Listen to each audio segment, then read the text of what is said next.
Hey everybody. I figured I'd do another video tonight. Why not? Because, the apocalypse is happening and stuff. Might as well just, throw a bunch out there before the world ends. Anyways, when I was thinking about doing these videos, I thought, well, I got to do something about vinyl in addition to studio stuff and gear, whatever. I'm just kind of spitballing all this stuff. Yeah, so vinyl is a big part of my life. I listen to it daily. We're always putting on records in the other part of the house, but I've got like a B rig down here in the studio because I gotta be able to listen to vinyl in multiple spots, right? These are pretty inexpensive, like $85, a little Audio Technica LP60. That guy. These are great. Great little turntables for the buck. Let's see if I can get this back to where it was ish. But these are awesome. It's a great little setup I have down here. I've got these two little kind of cheap powered monitors. They're about $80 as well, and they sound pretty good. So yeah, I thought it'd be fun to show you guys 10 records that I either recently acquired on the road or that I've just been listening to a lot lately. I can do one of these episodes forever because I've got a lot of records, and that would be fun to do too. But I'm just going to go through these and just kind of tell you why I like them and why I've been listening to them a lot lately. Maybe we'll put one of them on. Get real crazy. Let's start with this one. Being that the legendary drummer Neil Peart passed away not too long ago, I've been wearing this out. That's a Rush classic.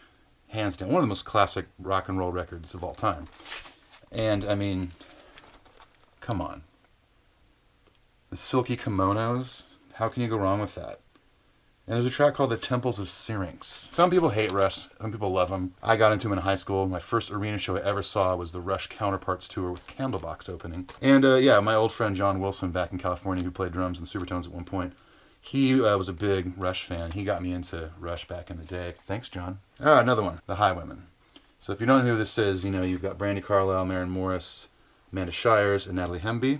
I don't know why I skipped over her, but anyway, so for the last August till about a month ago, that was my boss. I worked for Brandi. I was drum teching for her drummer, Chris Powell, who's a monster, badass drummer. Yeah, one of the nights, after the show, I think, our merch guy was, packing up the merch, and I saw these, and I was like, hey, man, mind if I get one?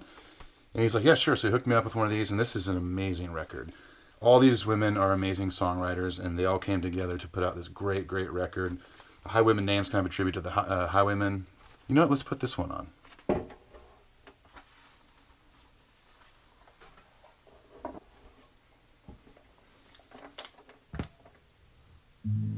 I was a highwayman. Telling you, you need this record digitally, on wax, compact disc. Maybe there's a cassette version, I don't know. Anyways, let me turn this down a little bit so I don't get flagged. Alright. This right here. The Beatles, Hey Jude. So this is crazy. This was my dad's, by the way. He gave me a bunch of records a long time ago. This is his. This is what's crazy about this. This is not an actual studio album. It's a compilation. I know all you Beatles nerds are like, yeah, we know that. But, so this is a compilation, which is crazy. And it's a compilation of B-sides and non-album singles. Which, this is how good the Beatles were. These are the songs that were not on studio albums. Hey Jude, Revolution, Paperback Writer, Should Have Known Better, Lady Madonna, Can't Buy Me Love, Don't Let Me Down. Are you kidding me? Ballad of Johnny Yoko, Rain. It's just... My wife and I just watched the movie Yesterday Tonight. And, Yesterday Tonight. Kind of a campy movie, but it was fun. So, always in the Beatles mood. It's a good find. You got to pick that one up. This is a recent acquisition. So, it's very part-time, but I'll play in this band called The Leaves of Memory with John Davis and Brandon Fisher and Sam Powers from Super Drag. And, there's now like 55 people in the band or something like that, but all amazing dudes. I love playing shows with them. It only happens about once a year.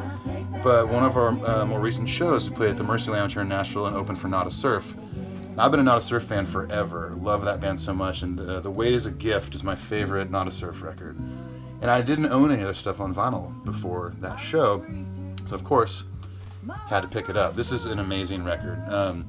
Always Love is one of the most beautiful songs that Matt Cause has ever written. Check that record out. That is an awesome, awesome album. Pick this up. I want to show you yet. Picked this up in New Orleans recently. My wife and I and some friends did a little trip through New Orleans, then over to the beaches in Florida, came back home. And of course, had to go to a couple record stores, right? Charlie Pride. Charley Pride is an incredible, incredible country artist. Back in the day, was basically the only black country artist. And, I mean, just top-notch songwriter, singer. Not sure what he's doing here. Looks like he might have just, someone threw that to him and he was not expecting it, maybe. I don't know. I can't tell what I don't know what that is. Do you know what that is? Looks like an ashtray or something. Anyways, but Charley Pride, yeah, you got to get into Charley Pride. He's amazing. I got a couple of his records now.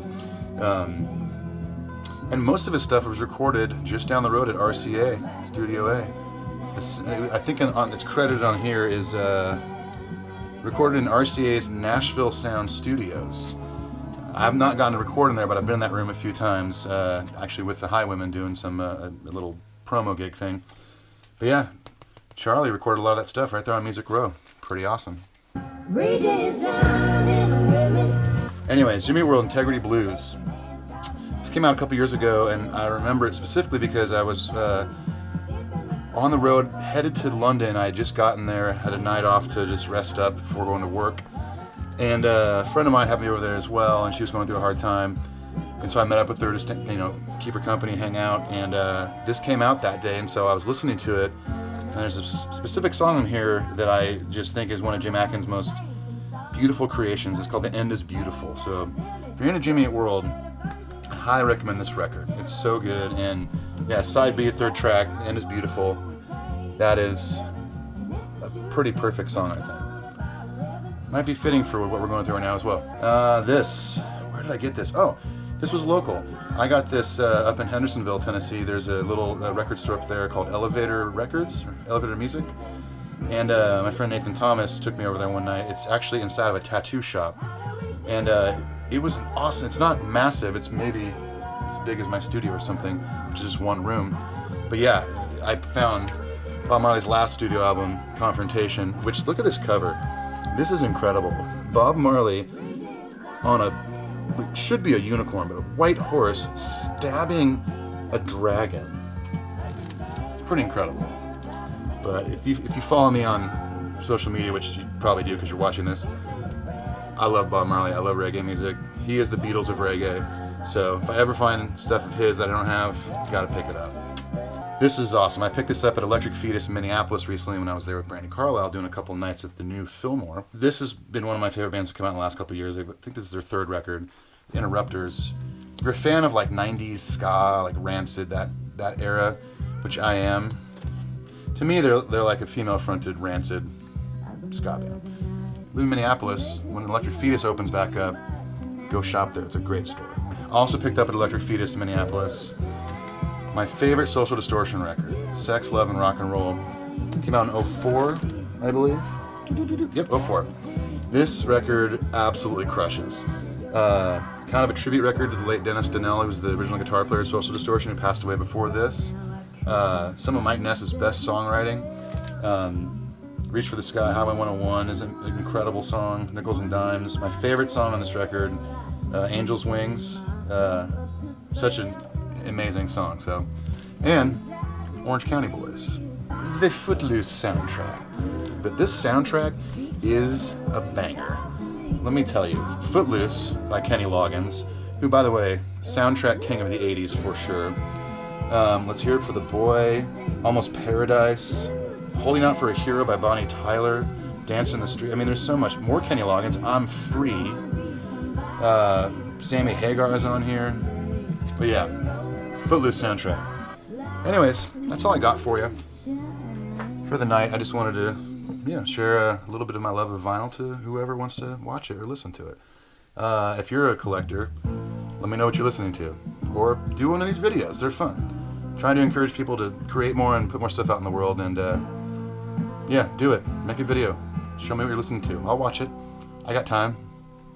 Bye.